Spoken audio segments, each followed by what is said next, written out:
Let's go now to our panel. I'm joined from Leicester in the United Kingdom by Tonderai Samanyanga. He's the UK chairman of Morgan Tsvangarai's Movement for Democratic Change. In Johannesburg is Tinomudaishe Chinyoka. He's a human rights lawyer. And in Harare is Nigel Mugamu. He's a journalist and the founder of Zimbabwe's news organisation 263 Chat. Now, Tonderai Samanyanga, as I alluded earlier, there's been some confusion today. So exactly who is in charge of the MDC? Can you clear it up for us? I believe the information is there in the media explaining who is there, and there have been some information of change of who is acting, which has been clarified. At the moment, I don't want to really speculate on who is the leader, because in the three vice presidents that are in with the MDC, they will all have special assignment given to them. And as we are speaking today, the Vice President Nelson Chamisa was addressing the parliamentary caucus at the Harvest House. So each of the vice presidents has got a responsibility, and we've got the acting president being Elias Muzuri, Engineer Elias Muzuri, and also the spokesperson of the party has sent a statement regarding the Vice President Chamisa acting whilst Vice President Muzuri is in South Africa. I don't want to go into the official position of it because I haven't verified this information with the leadership. It's what we are hearing from the media. But as far as we are concerned, the MDC is still moving on with their operation, with their responsibility in offices. But you say moving on with their responsibility. If they can't even decide who is in charge of the party currently, how can they be an effective opposition? It is an effective opposition in that we are structured in a way to move forward with the responsibilities. Like, for instance, the issues regarding coalition are being dealt with in the office of the Vice President Chamisa, and looking at the running of the party and the administration of the party in the background has always been Mama Thokozani Kupe, the deputy president. And when the president went to South Africa, he appointed acting President Elias Muzuri. So we are quite clear on who is in charge of what responsibility at the moment. The merit of the appointments is another debate, and which would take a little bit while for us to come to an agreement, depending on which side you are standing or on which platform you are standing. But otherwise, on activity-wise, we are moving forward. Tinomudaishe Chinyoka in Harare for us. While, of course, everyone is waiting and praying for a clean and for Morgan Tsvangarai to pull through, do ZANU-PF have a bit of an opportunity here to cement their charge of the country? One does not normally want to be involved in a fight where the other party is not throwing any punches. But yes, the short answer would be that this confusion within the main opposition, as it were, creates an opportunity for ZANU-PF to go into elections perhaps with a weaker opponent than would otherwise have been the case. The only caveat I would put to that is that, unfortunately, this is a party that does not want to face up to the fact that there are problems. As you have heard from my brother Tonderai, I like him. I like how he says this is another debate for another day. But this confusion about leadership means that the MDC is not going to be ready for elections. And my problem is, if they are not ready for elections, come results day when they lose, are they going to say we lost because we're disorganized, in disarray, and without leadership, or are they going to go back to the old song and say ZANU-PF rigged the elections? That's the problem. Nigel Mugamu, what do you make of this? We've got an opposition in seeming disarray and a party in power that is just looking to cement it, don't even want to have the fight because the other guy is not throwing punches. What do you make of what's going on so far? So I'll speak as a journalist and as a voter. You know, what we're obviously seeing here is a situation where ZANU-PF managed to evolve in November, and they now have a new leader. And with a new leader, they've got a new lease on life. And the new leader is speaking all the right things, seemingly that we Zimbabweans and the international community want to hear. What I'm failing to understand is what the MDC stands for right now, today, the 8th of February, 2018. What do they stand for, and what and why should people vote for them? Nigel, let's get an answer. Nigel, let's get an answer from that. Tonderai, you were listening in. What do the MDC stand for currently? Well, the MDC has always stood for the people of Zimbabwe to bring about democracy and a new dispensation in Zimbabwe. We have suffered an economic decline for years under the leadership of Robert Mugabe. And in that leadership of Robert Mugabe, Mnangagwa was the lieutenant. Since the Liberation War, he was part of the group that has been working on this economic decline in Zimbabwe. The MDC is working to change the government, change the status quo, so as it can usher in new programs that can benefit the people of Zimbabwe. From experience in the government of national unity, we managed to influence the transformation of Zimbabwe to a stable economy at that period of time. And today, as we are looking at it, the Zimbabwean economy has gone back to the 2007, 2008 situation again, because the same ZANU-PF has managed to run away with the elections through mechanism of rigging. As of today, we are concentrating on building a great alliance. We are concentrating on engaging our grassroots, and the activities are there on the ground where we are engaging the people, the masses of the people, and listening to the people so as we can deliver a new Zimbabwe. Okay. So we still have things to offer for the country. Of course, I mean, we'll get Tinomudaishe to respond to that allegation of vote rigging. But Nigel, you heard an answer there from Tonderai. Are you satisfied with that? Look, if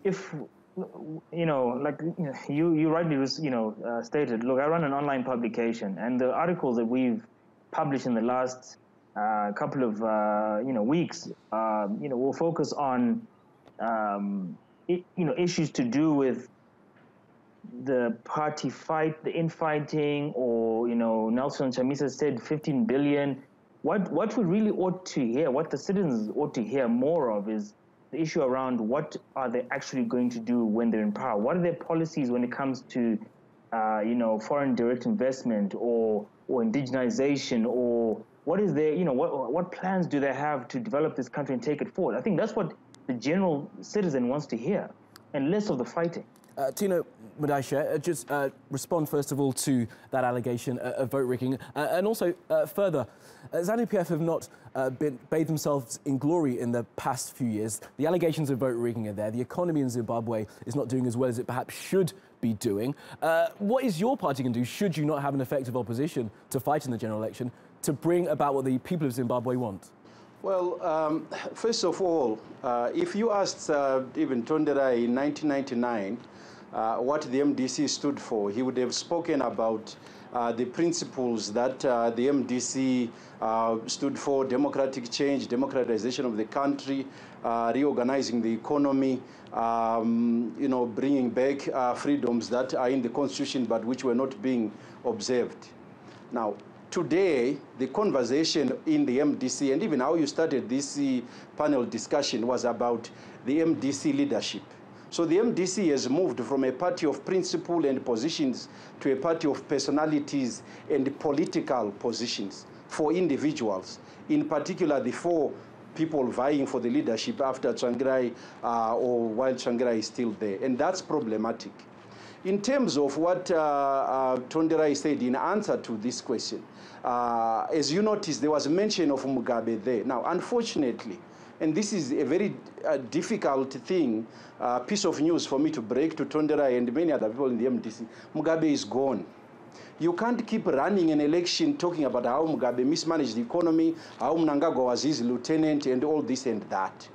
Because the people of Zimbabwe can see that since November, we have a new president who is not cut from the same cloth as Robert Mugabe. So if the opposition runs an election based on what Mugabe used to do with his lieutenants, that is a recipe for failure. The president that we have right now is focused on jobs, jobs, jobs, he has said.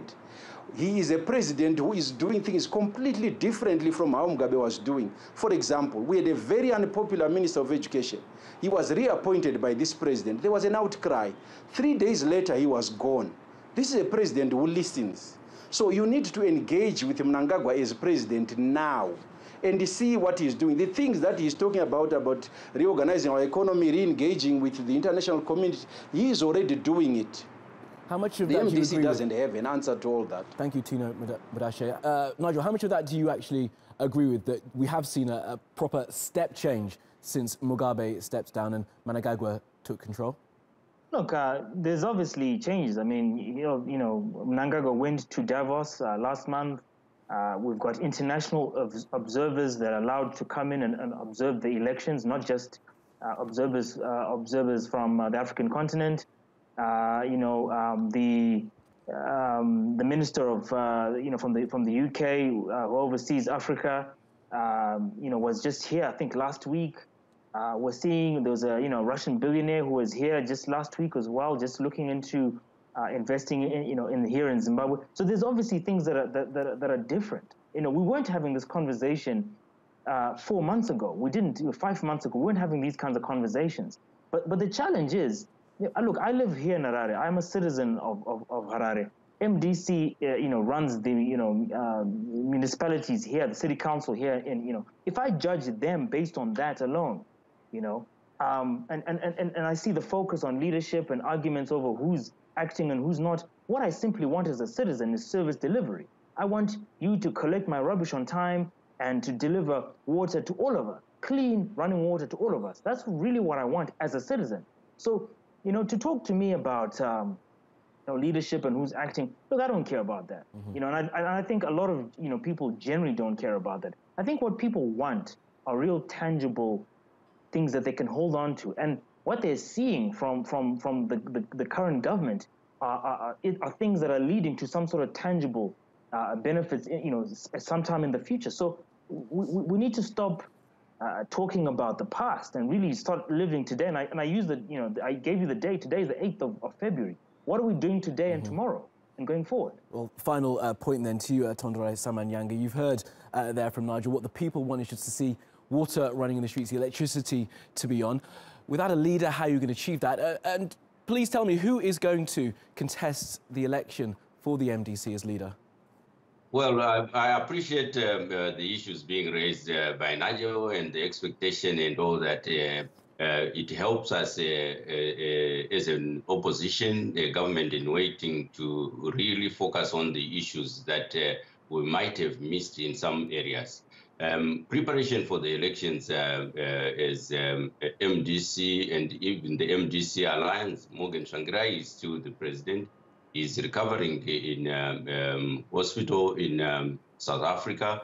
The decision was made to allow him to concentrate on the recovery rather than him running around organizing the party. And for the coming elections, we still have got President Morgan Tsvangarai as our candidate. And even the alliance partners are exactly saying the same, because they've got an update as to the situation of health of President Morgan Tsvangarai. It's unfortunate that our leader has not been well, and we still pray to God that he recover fully in time and ready to lead the masses into the election. But in the event that the unfortunate happen, MDC is not starved of leaders. All the issues that you are talking about, who is who in the MDC, shows the potential that we have in many of our leaders. But a process has to ensue within MDC. We've got our own internal process guided by the Constitution, where in the event that we need a new leader, we go through a process of extraordinary Congress to elect a leader, and that is constitutionally binding. And we are not discussing that because we are seeing the progress in the recovery of the president, regardless of the media call that sometimes even announce his death when he is still alive. It's unfortunate we are at that situation, and people are crazy about raising unfound positions regarding his health, regarding him dying, when we need to pray for our leader for him to recover. Okay, the people of Zimbabwe continue to wait to see who will lead their opposition. Tonderai Samanyanga, Tinomudaishe Chinyoka and Nigel Mugamu, thank you very much for joining us, gentlemen.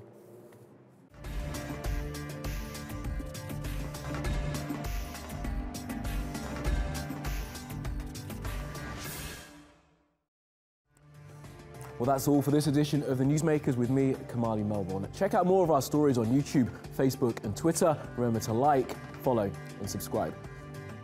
Thanks for watching and goodbye.